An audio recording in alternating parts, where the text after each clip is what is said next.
Hello again from Johannesburg. There is a mystic moment that waits for each one of us, finds us, encounters and enfolds us.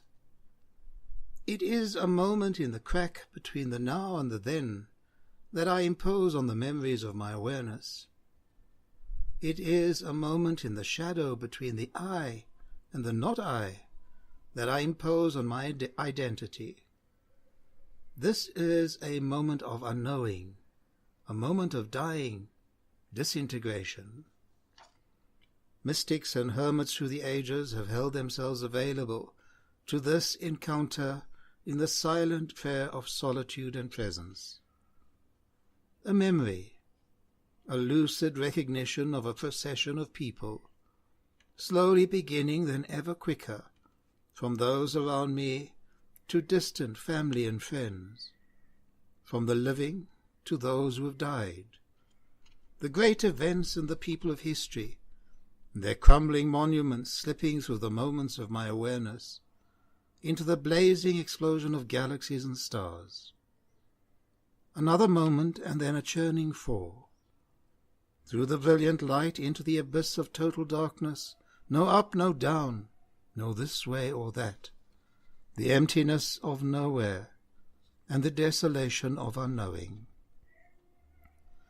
Yes, each one of us comes at some time to an experience of darkness, an experience of annihilation, the end of our lives as we have experienced them up to that particular crisis. Our world literally falls apart in those days, and there is no safe place to stand. Time of distress when the sun is darkened, the moon loses its brightness, and the stars come falling from heaven. The great powers of heaven are shaken. Some crisis in our lives. Perhaps we lose someone we love, someone we depend on, someone dear to us. Perhaps a spouse proves unfaithful, rejects our love. We lose our job, our reputation, our business, perhaps even all that we own. Somehow it is in these darkest moments of staring into the abyss that we discover inner resources we didn't know we had, when friends and family, and sometimes even strangers, rally around us. A time when we perceived not only the deepest grey winter, but through the eyes of others we came to see the twigs of the fig tree that have become supple. There was a possibility of a new summer, a new era, and hope coming into being. Empathy and compassion are born within us. It is out of these darkest and loneliest moments, in the midst of all the turmoil, that we receive a great grace, that we understand for the first time the meaning of faith. Out of the annihilation of what we perhaps held to be our very life's purpose, letting go of every aspiration, out of that experience of being solitary, that we begin to know what it is to love and to be loved. Sharing in the anguish of the cross, a time when we also cried out in great silence, my God, why have you forsaken me?" And we experienced the awe and redeeming power of the Holy One, standing with us, speaking to us by name, knowing us as the Beloved. It is out of this experience of love that all fear is conquered, and I am able to let go of my illusion of control, that great need to dominate. It is out of this experience of love that our hope is born out of knowing with unshakable confidence that heaven and earth will certainly pass away, but the love of God will not pass away.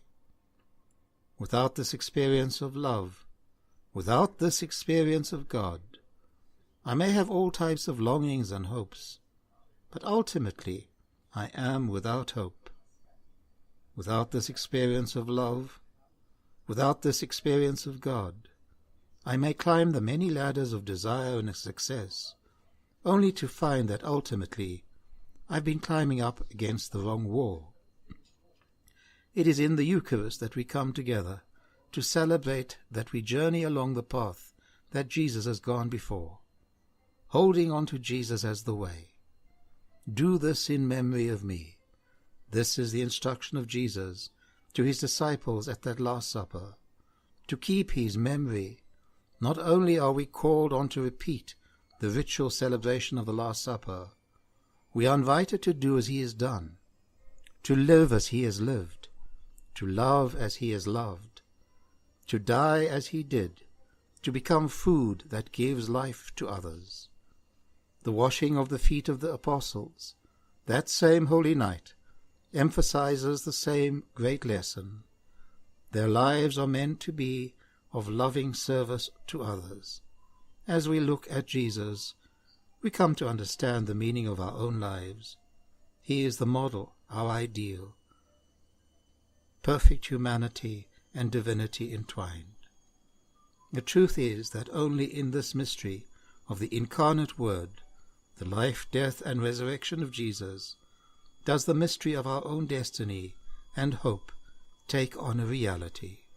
May the Lord grant you peace.